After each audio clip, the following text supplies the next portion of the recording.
Alright, y'all. Welcome back to the show, man. Once again, we got another special guest right here. This about to be a good one. You want to introduce yourself to the people? What's happening, y'all? It's your girl, Jourdan and Jade. You feel me? Jade. Been the boss, call the shots, clock in, bruh. When I spit, they know the bay is in the area. Start the day, fresh juice, orange and carrot. Take a shot full of turmeric. Negative, not trying to hear it. Ooh, that's a bop, I'm grooving. See me and they start choosing. Music artist, cannabis entrepreneur, out of Vallejo, 707, say it backwards. You're born in Vallejo? You grew up in Vallejo? What hospital were you born in? Kaiser Vallejo. Yes, sir. Kaiser Vallejo. Real legends. Hey. You were born in Kaiser Vallejo? I was born in Kaiser Vallejo. Hey, you feel me? Stop playing. What's happening? Hey, it was some legends that were born up in that hospital right there. It was some legends that came from Hell yeah. Shout out Kaiser. I used to work at Kaiser, actually. Yeah, that same one in Vallejo? Not the Vallejo one's hella hard to get into because it's big. So I actually worked at San Rafael and then Walnut Creek for a little bit. And then stopped out working. No, hey. And then got back to the trap. No, what was it that got you into music? Was it when you were in Vallejo or was it when you left Vallejo? So I've always loved music and been passionate about music. Being in Vallejo.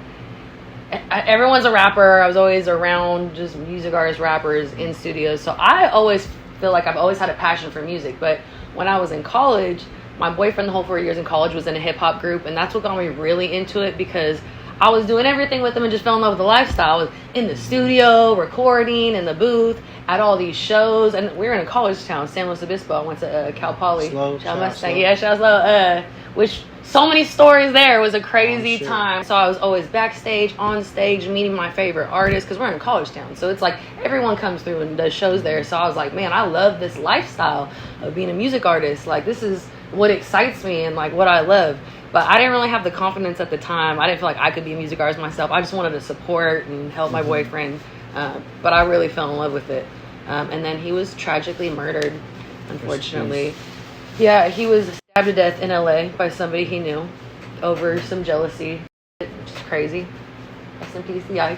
But so I was like, music, right? I still don't want to do this. So years went by. I just, I had a corporate job. I've always had a corporate job, but I've always sold weed, whatever on the side. So I've always kind of done both. But start working, wasn't thinking about music. But fast forward years later, I ended up working at Apple.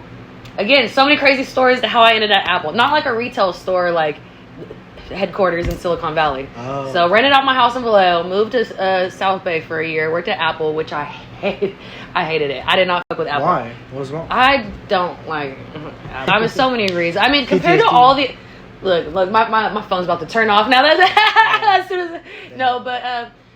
I mean, it wasn't all bad compared to other jobs, but compared to the other major tech corporations, I feel like everyone else treated their employees much better. Like Google, Facebook, Instagram, everyone was so happy. They had free food for their employees. They got little parks on their campuses.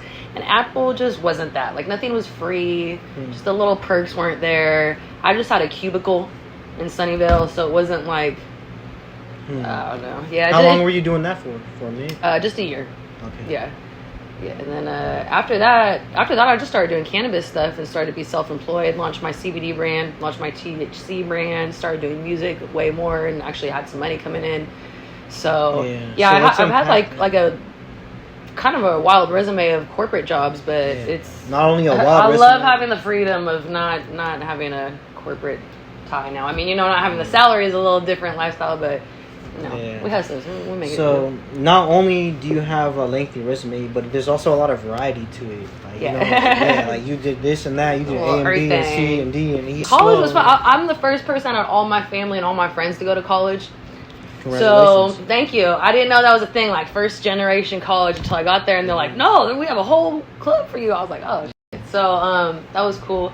But the crazy thing was, at the time, I wanted to move out of the Bay hella bad. I was over it. I was just over. I was like, I just want something different. I'm ready to get out of the Bay. I'm over it. I want to go to SoCal and see what's cracking. What exactly though? Was it just you just seen it all? When you're just I just been there, done that. I was turned up in high school. I was Islamic and on everything. I mean, I was still handling my business. I still, was getting A's and had a job and, you know, went straight to work after school, but it was the Hyphy movement. Like, I really was like, it was just regular to be on like a couple fizzles on any random weekday, you know what I mean? So it was Turnt. I feel like my high school experience is what college is for a lot of people. But I don't know, I was just like, I just want to switch it up, you know, when you're just a teenager and you're like, fuck.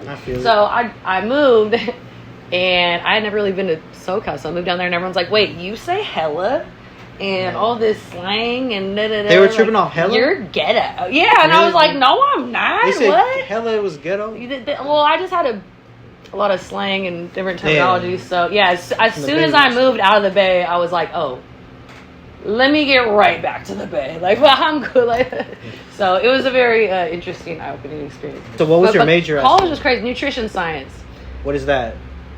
What is nutrition science? The science of nutrition. With nutrition, like food, like health, like. All right, we're gonna have to have a little diet breakdown after the interview, my boy. But why though? Okay, so why nutrition science? Oh, because I'm a super foodie. Okay. And I love eating healthy. So I grew up on like fast food and like microwave TV dinners. Shout out my mom for going crazy for me, but my parents were divorced, so my dad, I was just always had fast food, and my mom, single mom, working hard, doing her thing. My mom, everything, but you know, I just ate hella processed. And then I didn't know anything about nutrition until, you know, you had like a health education, like basic health ed in high school. I went to that and I was like, what? This is all bad? I've been eating all this crazy. So I went back to my family and I was like, wait, we got to do better, you guys. Like, this is actually not good for us. They understand? They know me by now. I'm not like the food police, but to anyone in my life, like if you know me, I'll probably make a health improvement suggestion at some point. But look, which is good. It's just because I want everyone to live their best life, and I feel like being healthy. Health is wealth, you know. When you feel good physically, it ties into feeling good emotionally, mentally, spiritually, you know. Yeah. Our bodies are temples, so we should be treating them right. Right. You know, I say that after like, you know, years of processed bullshit, drug, all this shit. So, you know, no judgment, but yeah, I just want everyone to live their best life and as healthiest and as fit as you can. It just feels good when you're healthy. When you're like working out and eating good, you just feel good. Like you feel the vitality. Versus you already know when you're like binging on benders, like I just don't feel good after days. So feels good in the moment. Yeah. Afterwards. Which is also why I just dropped a song called Healthy with Stunamano 2, all about literally being healthy. Check that out. Oh, but one thing I will say about college. Oh yeah. Because like I said, I had a full like schedule and I still had 3 jobs and still selling weed. But college was crazy because right when I moved down, I was in student housing. So I was like, damn, I'm in a building of knocks. That's one way. Damn, wait, I'm about to make a killing down here, my way. So I would like go back to the Bay on weekends, go get like, you know, a bunch of weed, bring it down, go get a boat, bring it down. So who instilled this trap mindset in you? How did you develop? How did you learn to trap? Man, I mean, probably all my boyfriends, to be for real. Up until college. After that, I'm like, all right, we adults. But all my boyfriends have always sold, just been drug dealers, sold it, just been hustling. So just kind of being around that always.